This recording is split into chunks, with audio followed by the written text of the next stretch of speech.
E aí, galera, beleza? Esse é mais um episódio do nosso podcast da Virada, o nosso podcast de serviço social. Esse é mais um episódio dando continuidade aqui aos nossos episódios sobre políticas sociais.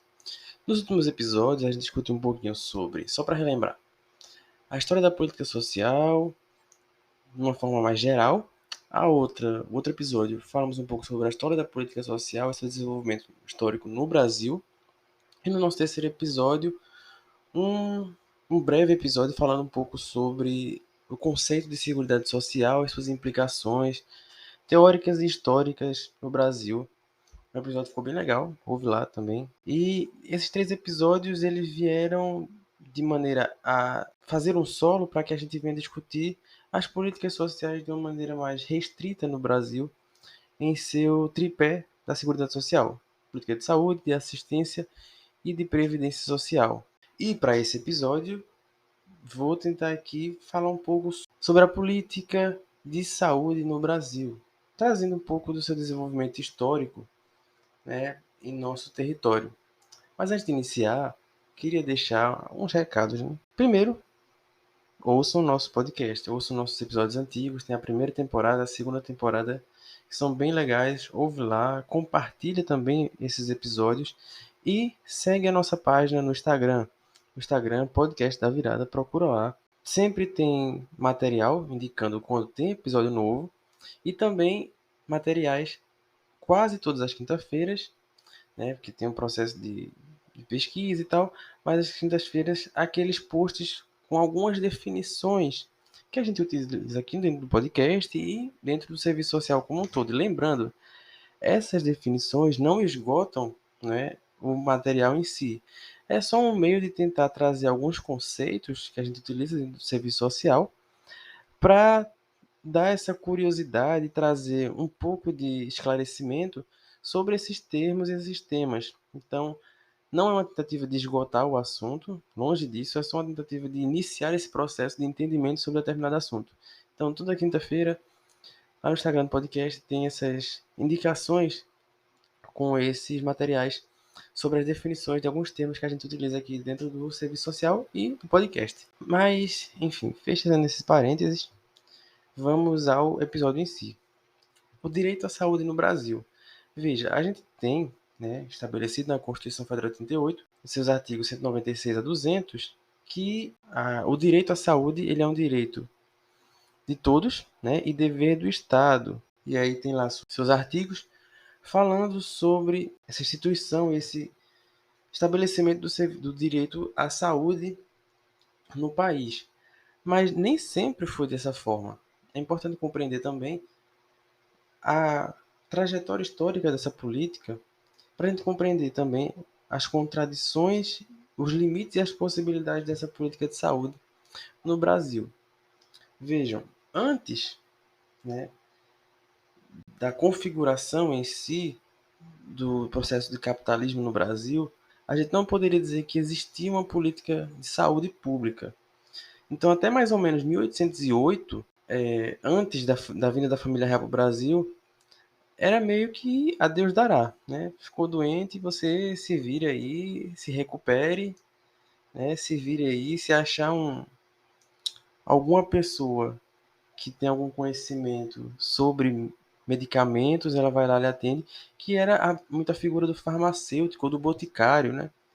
Na, no Brasil Império, no Brasil Colônia. Isso até 1808. Então, quando da vinda da família real para o Brasil, algumas mudanças vão ocorrer, né? Porque a família imperial está vindo para o Brasil, toda aquela ideia de pompa, não sei o que, de transformar essa colônia, não é, em um local para a vida da família real portuguesa.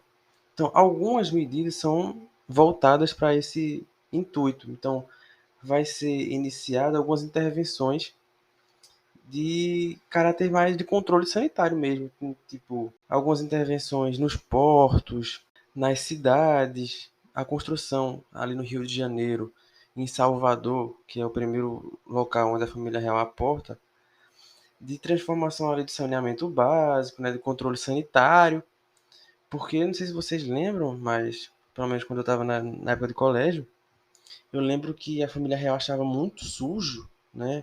Muito fedida as cidades brasileiras, né? Principalmente quando eles chegaram em Salvador e no Rio, que acharam muito fedido, não sei o quê. E aí teve todo esse trajeto de tentar fazer um controle sanitário para receber a família real no Brasil. E também algumas intervenções médicas mais de caráter filantrópico. Então, alguns médicos também, né, que vieram com a família real de Portugal e alguns que se encontravam aqui, que eram filhos da aristocracia, que iam se formar em Lisboa e que voltavam para o Brasil, mas que faziam isso mais de caráter filantrópico e também junto com as instituições de caridade da igreja. Então, essas são algumas das ações sanitárias que ocorreram a partir de 1808, né, a partir da vinda da família real para o Brasil.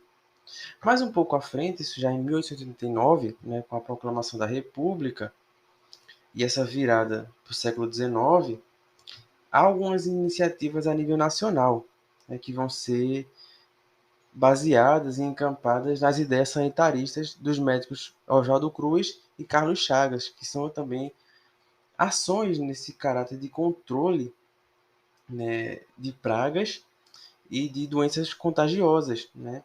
E a gente pode lembrar aqui, inclusive, a revolta da vacina, por exemplo, que é de 1904, né? Eu sei que eu estou falando aqui em 1889, mas a gente pode pensar nesse marco como um exemplo de ações do Estado voltadas para esse controle sanitário, só que tudo muito feito ainda de forma muito improvisada, sem um controle nacional, sem uma agência nacional que viesse a fazer esse controle. Então vejam que é tudo muito ainda incipiente, né? Que são medidas estratégicas para esse desenvolvimento desse comércio no Brasil, né? Esse comércio ali no final do século XIX, início do século XX, e também de uma ideia meio que higienista também, as ideias higienistas que faziam frente a esse momento no Brasil. Então, Bravo, ela vai nos dizer, né, a professora Maria Inês Bravo, ela vai dizer que uma intervenção estatal de verdade no Brasil, ela só vai ocorrer na virada do século XX. Então, essa virada do século XIX para o século XX é que mais efetivamente o Estado brasileiro vai começar a agir de alguma forma.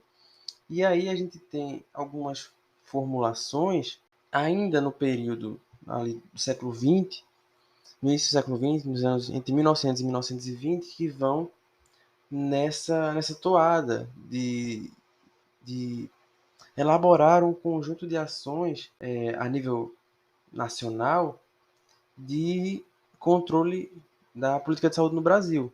Só que ainda de forma muito incipiente, sabe? A gente não tem um Ministério da Saúde criado, a gente não vai ter instituições que coordenam e programam as ações de saúde no Brasil. É a ideia ainda muito naquele conceito que a gente abordou aqui no episódio sobre política social no Brasil, do projeto de laissez-faire, né, de um Estado liberal que era muito mais repressivo do que político, né, no sentido de políticas sociais. E como eu ia dizendo, né, esse século XX ele vai marcar uma ampliação da luta de classes no Brasil. É somente com essa ampliação da luta de classes e com o desenvolvimento propriamente dito de uma sociedade capitalista no Brasil que vai se moldar, principalmente a partir de 1930, né, com o golpe de Getúlio Vargas, o Estado Novo. É só a partir desse momento de uma expansão das forças produtivas no Brasil, uma expansão do movimento operário da luta de classes e esses componentes em disputa, né, da luta de capital e trabalho e de uma expansão também das expressões da questão social, que o Estado, a partir de 1930, vai ter uma redefinição no seu papel, com a maior intervenção, né, nesse desenvolvimento das políticas sociais e nessa intervenção nas expressões da questão social por meio de políticas sociais. Eu não vou ficar empreendendo muito nesse assunto assim, porque eu já fiz aquele outro episódio sobre políticas sociais, né, o episódio número 2 que fala sobre políticas sociais no Brasil, Então, para entender um pouquinho mais sobre esse desenvolvimento das políticas sociais, ouve lá o nosso episódio número 2, né, que fica mais explícito essas conceituações sobre o desenvolvimento em si da política social. O que eu quero chamar a atenção aqui é que a política de saúde, nesse contexto, vai ter um papel essencial dentro dessas conquistas das políticas sociais nesse contexto, né, da década de 30 do século XX. Então, uma grande conquista desse processo, eu já falei um pouco sobre a Lei Eloy Chaves, que ela vai ser meio que o start inicial da ideia de política social no Brasil, que era de 1923. Mas a partir da década de 30, como realmente estou falando aqui, que vai ter essa consolidação e essa repactuação, né, no processo da intervenção nas expressões de questão social, a partir de 1937, uma grande conquista ela vai ser dada não, né, mas ela vai ser conquistada pela classe trabalhadora nesse processo da intervenção do Estado nas expressões da questão social por meio de políticas sociais, que é uma reforma na saúde, que vai dividir o território nacional em 8 regiões, implantando em cada uma dessas 8 regiões uma delegacia federal de saúde que vai ter como função principal supervisionar atividades necessárias à colaboração da União com os serviços locais de saúde pública e assistência médico-social e com instituições privadas, além das inspeções de serviços sociais e federais de saúde. Então vejam que há um processo de ampliação nacional da política de saúde, né? A gente vai ter um espraiamento em todo o território nacional. Isso também é uma estratégia de desenvolvimento, né? Porque a gente precisa também de trabalhadores saudáveis para a ocupação de postos de trabalho que estão sendo criados naquele momento. Então vejam como há uma articulação e esse conflito entre capital e trabalho ele fica muito nítido. Não é também, como eu falei no episódio passado, sobre desenvolvimento da Seguridade Social, houve lá, é o episódio número 3, que as políticas sociais não são apenas uma conquista da classe trabalhadora e nem uma benesse para o capital, né? Não é só uma articulação do capital para lucrar mais, mas é uma contradição, é um movimento dialético, né, que está em constante processo de contradição e de avanços e retrocessos. Então, vejam como nesse bojo de 1937 há um processo de ampliação, mas que também esse processo de ampliação ele vai ser útil de alguma forma ao capital e também à classe trabalhadora. Né? Então, vejam essa contradição dentro desse processo histórico.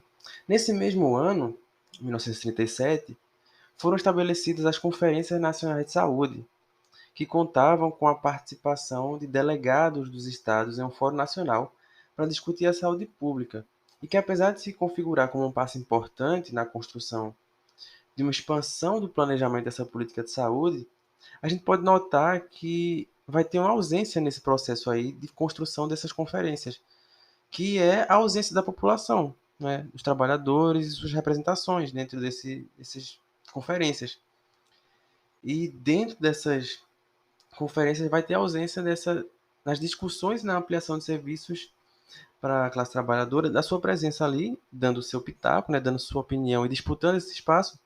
E a gente vai ter também um, um momento aí que é a ampliação dos serviços privados de saúde como resposta dentro dessas conferências nacionais de saúde. Então a gente vê que o ano de 87 é um ano muito importante, porque a gente vai ter a divisão do território nacional em 8 regiões, né, implantando os delegados que vão supervisionar as atividades e elaborar projetos de desenvolvimento da política de saúde nessas 8 regiões, e também a Conferência Nacional de Saúde, que vai ter início nesse período. Só que a diferença dessa Conferência Nacional para a conferência que a gente tem hoje, né, com o Conselho Nacional de Saúde, é que havia apenas a presença desses delegados e de convidados especiais, que seriam, por exemplo, senadores ou políticos da região, como prefeitos, pessoas importantes que vivessem ali naquele momento e que fossem meio que donos daquele pedaço de terra participavam desse processo da conferência. Mas a população alvo, né, os trabalhadores, eles ficavam ausentes dessa conferência. Como no Cita Bravo, é durante o período varguista que a política de saúde começou a ter um caráter nacional, criando-se o adendo que o universo agrário não fazia parte, né, não era contemplado dentro desse projeto de desenvolvimento da saúde brasileira. Então, ficava restrito às populações da cidade, né, a população urbana. E esse caráter nacional dessa política varguista, ela era organizada em dois subsetores, saúde pública e o da medicina previdenciária. Então, essa da medicina previdenciária, a gente vai ver que ela vai ter um papel importante, principalmente na década de 60, para ampliação ainda maior da saúde privada e dos serviços privados de saúde no Brasil. Como importantes ações desse período, né, período varguista, a gente vai ter a criação do Ministério da Educação e Saúde Pública, que é o MESP, e dos Institutos de Aposentadoria e Pensões, os IAPs, que vão ficar responsáveis pela saúde dos trabalhadores formais. Então, as décadas de 40 e 50, né, depois desse período varguista, elas vão imprimir uma ampliação da intervenção do Estado, e essa ampliação também ela vai estar muito imbricada à lógica da acumulação capitalista no Brasil, que também vai estar em expansão. A gente vai ter uma ampliação, principalmente nos anos 50, um capital internacional, não é, com as suas multinacionais, aqui no Brasil. Pense na criação da Ford no Brasil. Pense na política do Juscelino Kubitschek, aquele tripé macroeconômico com o capital estatal, o capital nacional e o capital internacional, que vai, né, ter uma ampliação nesse período.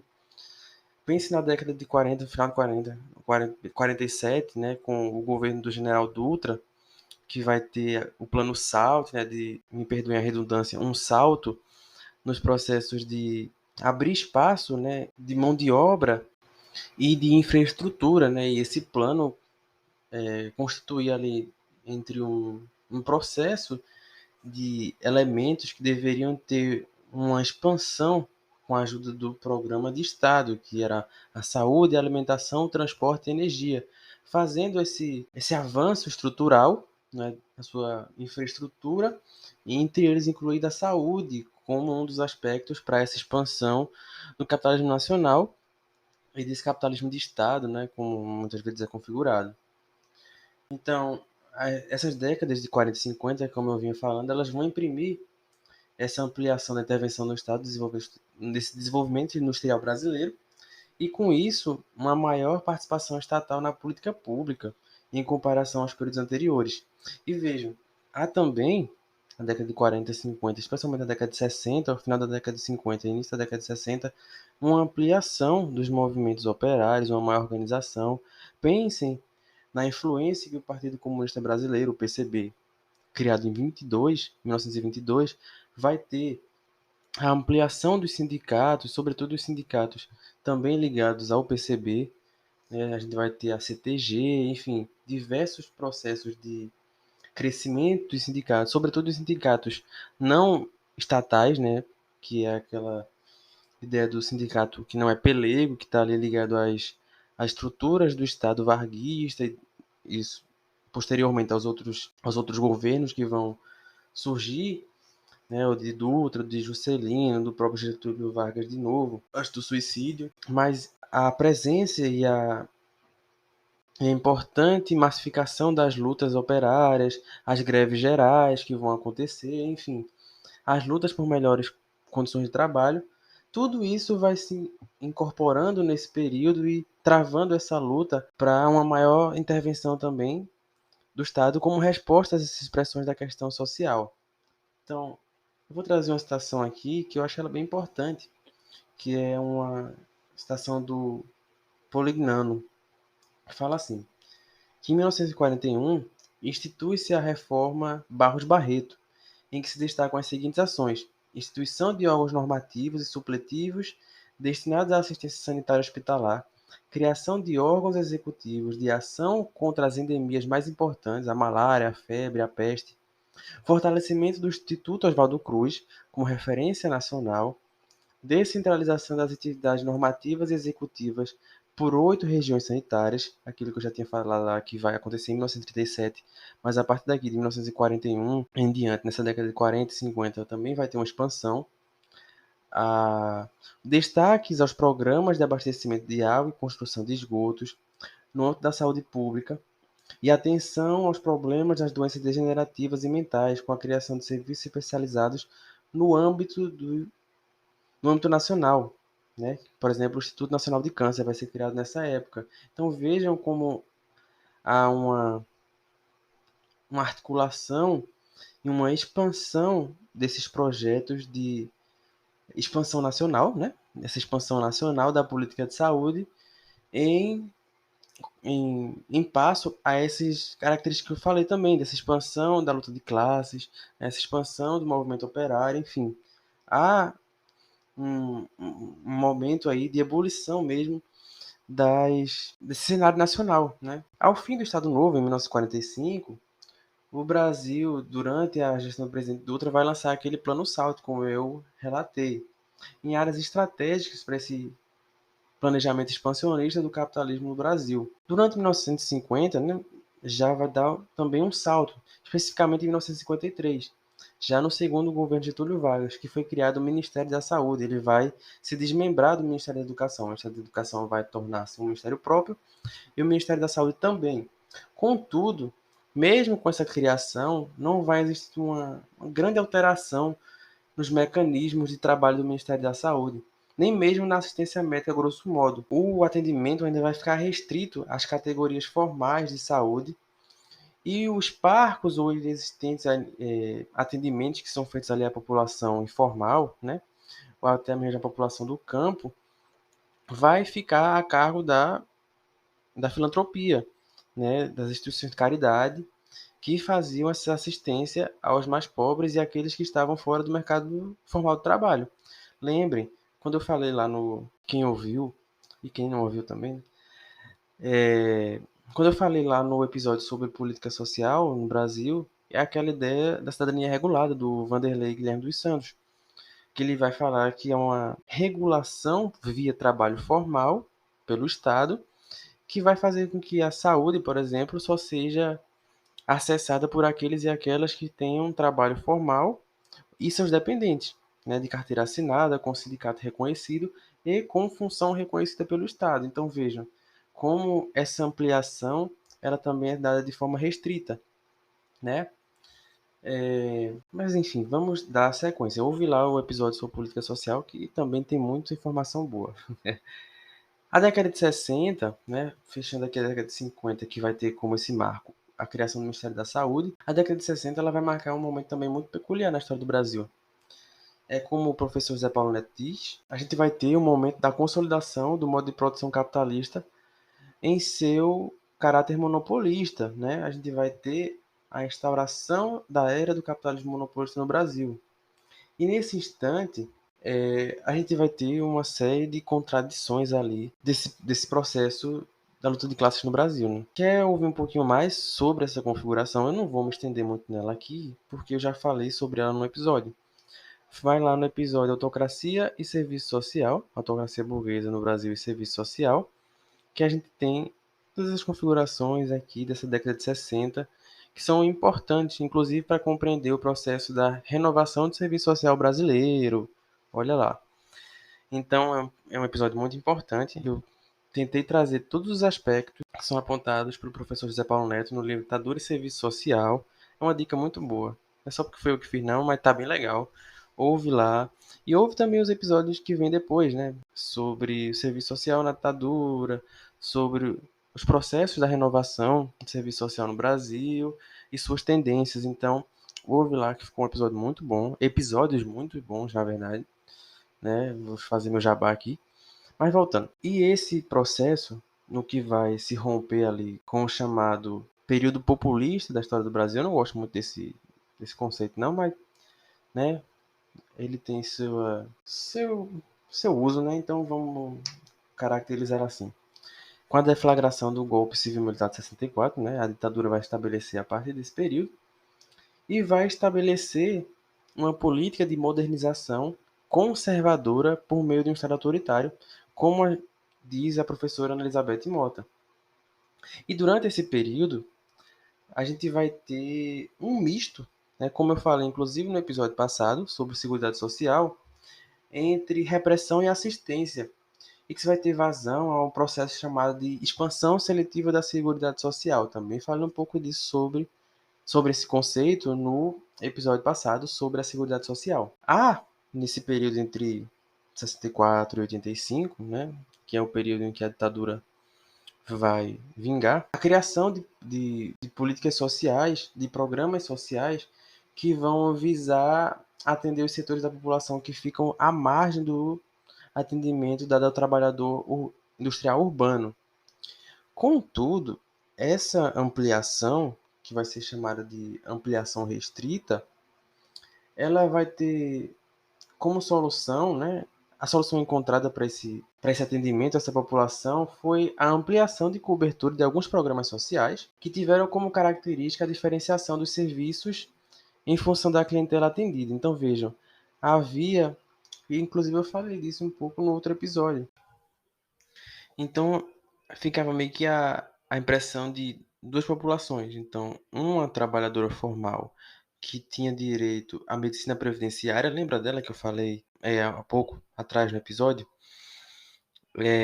A medicina previdenciária e outra população que ficava com um trabalho meio parco, sabe? Para uma população carente que estava fora desse mercado industrial urbano e com carteira assinada, enfim. Então, a partir disso, a Mota vai dizer que há uma privatização da assistência médico-social, com a criação da previdência complementar privada, afora a supressão e desmantelamento dos mecanismos de controle e de participação dos trabalhadores no sistema de proteção vigente até 1964. Então, lembram que, se você ouviu nosso episódio sobre política social no Brasil, com a criação dos IAPs e das caixas de aposentadoria e pensão, enfim, vai tendo um processo ali que cada nova criação do Ministério da Saúde ia tendo uma centralização, né, dessas entidades numa entidade maior, de abrangência maior, de nível nacional. Com a unificação na década de 60, os trabalhadores que articulavam os processos de organização mesmo desses serviços, eles foram deslocados dessas funções e técnicos, né, que é o que se chama de tecnificação, a tecnocracia no processo de autocracia burguesa, né, da ditadura militar, os trabalhadores são substituídos por técnicos, visto que esse processo de tomar conta de políticas sociais não eram para os trabalhadores, não eram para a classe operária. Isso era característica de técnicos, pois tem saberes técnicos específicos dentro dessas áreas. Então, durante a década de 60, a gente vai ter esse processo de apartamento, né, dos mecanismos de controle dos trabalhadores pós-64.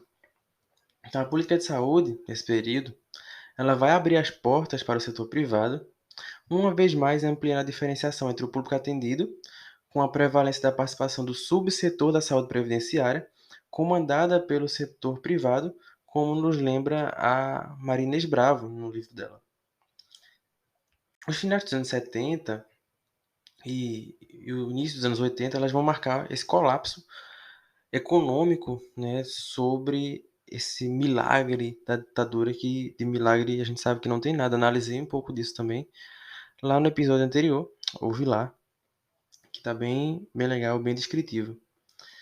E esse período também, ele vai assinalar a presença e a retomada, né, dos movimentos da classe trabalhadora.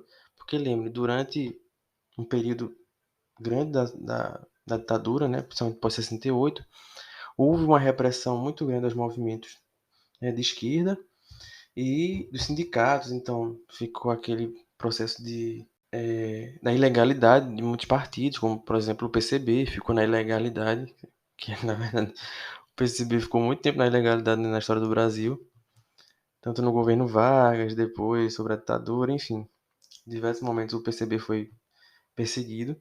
E não só o PCB, mas outros movimentos, os movimentos estudantis, os movimentos trabalhadores, seus sindicatos, enfim. Com esse processo de crise da ditadura, né, há esse processo de abertura lenta e gradual, em que os movimentos vão retomando somente com as greves, né, a classe trabalhadora vai se articulando novamente a partir dos seus sindicatos e dos seus partidos, a, a partir das greves, principalmente as greves de Minas Gerais, né, do quadrilátero mineiro, e as greves do ABC paulista, né, que vão ter uma repercussão nacional e internacional, inclusive. Então é nesse momento que novos sujeitos, né, vão debater a questão em torno da democracia nacional, uma nova racionalidade para as políticas públicas, com essas políticas públicas deixando de ser apenas alvo e interesse de técnicos, mas assumindo um caráter político e vinculado à sociedade civil. É nesse processo que a gente vai ter a luta por redemocratização e a elaboração de uma nova Constituição, né? A gente vai ter o processo da Constituinte em 86, e nesse mesmo ano, em 86, a gente vai ter a oitava Conferência de Saúde, a oitava Conferência Nacional de Saúde, que é um momento muito importante e muito especial para a política de saúde no Brasil, visto que desde os anos 70 a gente vai ter uma série de lutas, né, pelo novo modelo de saúde pública. Então, essas lutas, elas vêm lá desde o movimento da reforma sanitária, né, que vai dar orientação nessa oitava Conferência Nacional de Saúde. A gente vai ter o movimento da luta antimanicomial, né, e todo o seu processo de luta pelo fim do asilamento, né, hospitalar e manicomial. A gente vai ter uma série de lutas dos trabalhadores da saúde pública, incluindo aí os assistentes sociais, que vão começar a se movimentar dentro desses espaços. A gente traz isso no outro episódio, mas vai ser um momento muito importante porque com esses personagens, com esses diversos personagens que estão nessa luta política e que vão representar os mais diversos eixos da sociedade, vai ter uma luta muito grande dentro dessa oitava conferência, é, mas com uma hegemonia dos representantes da reforma sanitária brasileira. Então, há, em 86, o relatório, né, dessa oitava conferência, que vai ser praticamente um relatório que vai ser transcrito em quase sua absoluta parte para a Constituição. Os artigos 196 a 200, como eu falei, eles vão ter como base esse relatório da oitava conferência, por pressão desses participantes e de alguns parlamentares que também participaram dessas ações. Claro, tem todo um movimento contraditório dentro desse processo da promulgação da Constituição de 88. Então, diversos interesses, principalmente os interesses das instituições privadas de saúde, vão fazer contrapontos a esse processo da formulação da política de saúde no Brasil pós 88. Com a consolidação, né, da promulgação da Constituição de 88, consolidou-se, né, um modelo e um conceito de seguridade social no Brasil, essa sendo compreendida, né, pelas políticas de saúde, previdência e assistência social. Então, isso vai ser um grande passo para a saúde pública, porque, vejam, a gente saiu lá de 1808 com uma escassez absoluta de ações de caráter nacional e de um planejamento e de uma unificação das ações de saúde para o Brasil, para chegar na Constituição de 88, em seu artigo 196, que vai dizer que a saúde é direito de todos e dever do Estado, garantido mediante políticas sociais e econômicas que visem a redução do risco de doença e de outros agravos, e ao acesso universal e igualitário às ações e serviços para sua promoção, proteção e recuperação. Então vejam como esse processo que vai dando saltos e contrassaltos também, né? Porque os processos contraditórios dentro desse movimento para essa construção da saúde pública como direito de todos e dever do Estado.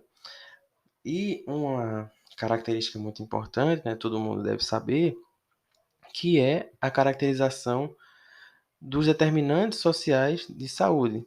né, a gente vai ter um abandono.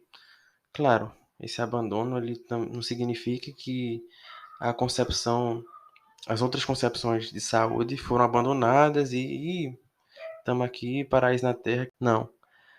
Há um processo de, pelo menos nesse processo de implantação da Constituição de 88, de colocar a saúde entendida a partir de seus determinantes sociais, entender que não apenas o fator biológico, né, a gente vai ter, e eu coloco aqui entre aspas, um abandono do conceito biológico ou biologicista de saúde, em que a saúde é compreendida enquanto ausência de doença, né?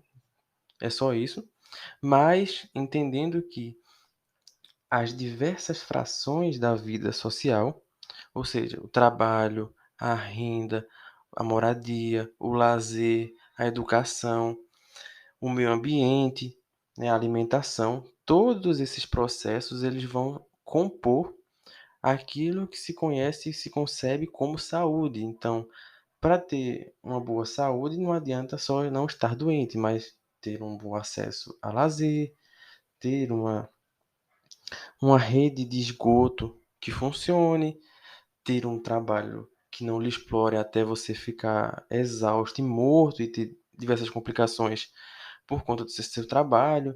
Enfim, diversos aspectos que vão conformar, que vão ser imediatos a esse processo de entendimento da saúde. Veja, não só a Constituição, não é? É um elemento importante a se considerar nesse processo de instauração da política de saúde nos anos 80, mas também nos anos 90 a gente vai ter elementos importantes que vão tentar consolidar o sistema de saúde brasileiro, como a Lei 8.080 de 1990, que é a Lei de Regulamentação do SUS, a Lei 8.142, que vai versar sobre a participação social na saúde, na criação dos conselhos, enfim, e diversas outras leis e decretos que vão configurar o sistema de saúde brasileiro e tentar articular a materialização dessas ações que são constitucionais.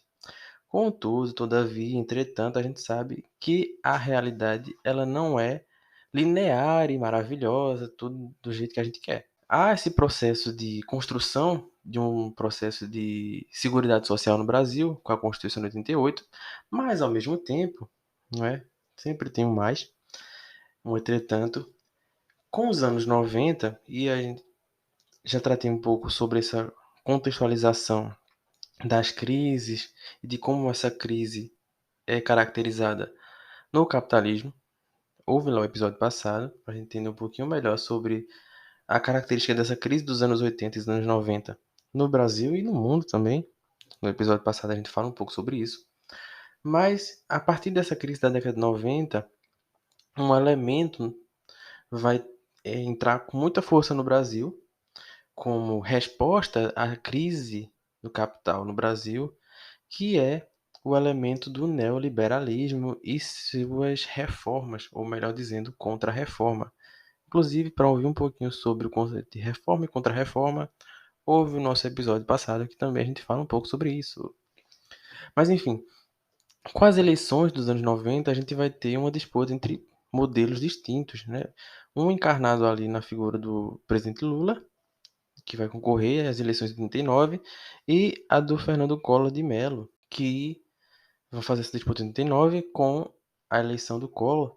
A gente vai ter muito aquele ensejo, inclusive, do mercado financeiro brasileiro, pelas reformas neoliberais, diminuição do Estado, e como ele falava, a caça aos marajás, né, a limpa do Estado brasileiro, o Estado mínimo, né, sem corrupção.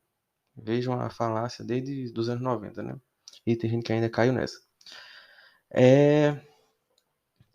E vai dar-se continuidade a esse projeto e esse processo de contra-reforma no Estado com o Fernando Henrique Cardoso. Esse novo discurso ele vai ganhar pujança ao redor do globo, né? Vai se tornar um discurso hegemônico, esse discurso neoliberal de contra-reforma do Estado, sobretudo após a queda do Muro de Berlim. Lembra que o Muro de Berlim cai, como diz o professor José Paulo Neto, ele cai para o lado errado. E esse processo de espraiamento das ideias neoliberais, né, tanto para o leste europeu quanto para a América do Sul, vai trazer essa ideia do discurso da reforma do Estado de acordo com o ideário neoliberal. E aí lembrando também que tem aquele famoso e famigerado acordo de Washington, que vai traçar a austeridade fiscal para atrair investimentos para o país e fazer estados nacionais mais modernos. É sempre a ideia da modernização a partir das contrarreformas de Estado. Então, nota-se que, política ideologicamente, como nos cita o Perry Anderson, o neoliberalismo vai alcançar um êxito mundial, assim, com os seus princípios alastrados ao redor do mundo. Então, diante dessa configuração, tanto política quanto econômica, vão se pôr frente a frente, nessa concepção de saúde pública, projetos distintos e antagônicos que vão fazer uma disputa por esse fundo público nacional, que é a disputa entre o recém-criado SUS, lembrem, o SUS é de 88, que vai ser ter sua lei de regulamentação nos anos 90, e ao mesmo tempo, com menos de 2 anos, ele já vai ter um processo de contrarreforma, pelo menos no discurso, com as eleições, tanto de Fernando Henrique, primeiro de Fernando Collor e depois de Fernando Henrique. Então a gente vai ter essa luta antagônica entre o projeto do SUS, ali traduzindo o projeto da reforma sanitária, e o projeto privatista, como diz a professora Inês Bravo, esse projeto que vai defender o mercado e as ações de um mercado privado de saúde. Uma outra professora, ela vai dizer, que é a professora Raquel Soares, aqui da UFPE, inclusive, que com a passagem, né, dos anos 2000, né, e essa configuração, conciliação de classes, a gente vai ter um novo modelo, que é o modelo do SUS possível, né, que vai ser colocado ali como sempre defensores do SUS, sempre na corda bamba, né, aguentando porrada, defendendo o que for possível do SUS, enquanto a gente vai passando o trator, a gente não, né? Mas enfim, enquanto se vai passando o trator por cima das legislações e transformando a saúde pública em saúde privada o máximo possível. E esse modelo de passar o Estado para a iniciativa privada, diversas estratégias. Então a gente vai ter ainda na década de 90, a aprovação das OCIPs, que são as Organizações da Sociedade Civil de Interesse Público, a NOB SUAS 96, que vai aprovar uma série de fundos ali para a iniciativa privada, a DRU, né, que vai ser primeiro originária, o Fundo Social de Emergência, que vai virar a DRU, que é essa desvinculação da Receita da União. Então, todo esse arcabouço dos anos 90, final dos anos 90, início dos anos 2000, vão descaracterizando o sistema de saúde de maneira que vai precarizando, vai fragmentando e vai tornando o sistema desigual, fazendo uma privatização que não parece uma privatização, entende? Então, é meio que uma privatização às escondidas, uma privatização por dentro, que vai destruindo pouco a pouco o Sistema Único de Saúde, e o que recém-criado o Sistema Único de Saúde. Então a gente vê que as dificuldades que são postas no dia a dia, que a gente vê aqueles documentários, aquelas reportagens sensacionalistas com as filas do SUS, com os corredores lotados, eles têm uma razão de ser, sabe? A gente vai vendo que a precarização do Sistema Único de Saúde, ela é dirigida com intencionalidade. Com os anos 2000, né, como eu falei, com as eleições dos governos trabalhadores, né, do PT, tanto do Lula quanto do Dilma, a gente vai ter um processo dessa conciliação de classe, como eu falei, uma tentativa de, né, retomar o rumo das discussões da reforma sanitária no primeiro momento, só que sem um grande rumo diferenciado. A gente vai ter um processo ainda de continuação com algumas rupturas.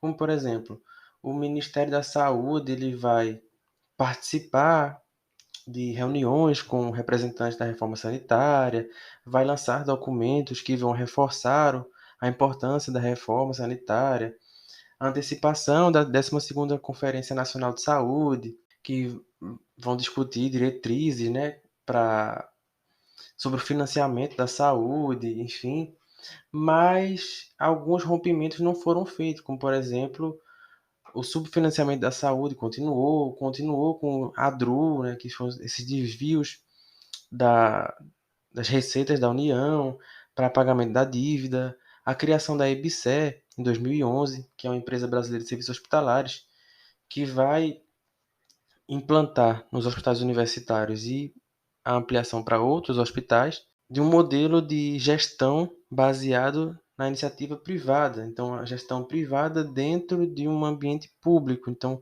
é uma espécie, como aponta a professora Inês Brava, a professora Raquel Soares, o professor Maurílio Matos, que é uma espécie de privatização às escuras, entende? Por dentro, porque você vai tornar um ambiente público com uma gestão privada. Então, é mais um processo de privatização não clássica. E todos esses processos eles vão ser piorados a partir de 2016, com o golpe de Michel Temer, que vai ter, né, o congelamento dos gastos por 20 anos, com a emenda constitucional 95, e que vai ampliar esse processo de subfinanciamento da saúde, que vai ser um baque em cheio, como a gente pode ver nesse processo de saúde da Covid, como foi um baque enorme essa emenda constitucional. A gente ficou sem verbas, faltou tudo, faltou respirador, faltou máscara, faltou dinheiro para comprar, enfim, a gente pôde ver e notar como realmente foi uma PEC da morte. Não era exagero da gente falar isso. E essa disputa, todo esse movimento de congelamento, subfinanciamento, desvio de recursos da União, ela está dentro de um bojo de disputa entre capital e trabalho pelo fundo público, pelo financiamento público. Então, como nos diz Salvador, né, Evilás Salvador, que é um grande articulador aqui dentro do serviço social sobre financiamento da Seguridade Social, tem ótimos escritos. Uma dica, leiam Evilás Salvador. Ele vai sustentar que, a partir dessas ideias neoliberais, né, com esse discurso de desresponsabilizar o Estado das suas funções sociais, principalmente no âmbito da saúde, prioriza a realização de superávites primários para o pagamento de juros, encargos e amortização da dívida pública. O governo federal vem se apropriando das contribuições sociais destinadas à Seguridade Social. A consequência disso é o esvaziamento permanente do financiamento da Seguridade Social, deixando os recursos públicos liberados para os condutores das políticas econômicas atenderem os interesses do capital. Vila Salvador 2007, página 426. Então, vejam como esse é um processo de lutas, né, por esse fundo público, por o atendimento dos interesses da iniciativa privada. Há essa disputa, né, entre o SUS e o modelo privatista de saúde, como diria a professora Bravo, e há esse processo que a gente tem que ficar atento, a gente tem que tentar mudá-lo, né, por meio das lutas. Tem a Frente Nacional contra a Privatização da Saúde Pública, inclusive a professora Inês Bravo é uma das suas líderes, né, dentro desse processo. Então, tem as ações estaduais contra a privatização, para fortalecimento do SUS, enfim. É necessário a gente conhecer esses processos de configuração da política de saúde para a gente também tentar enfrentar de alguma maneira.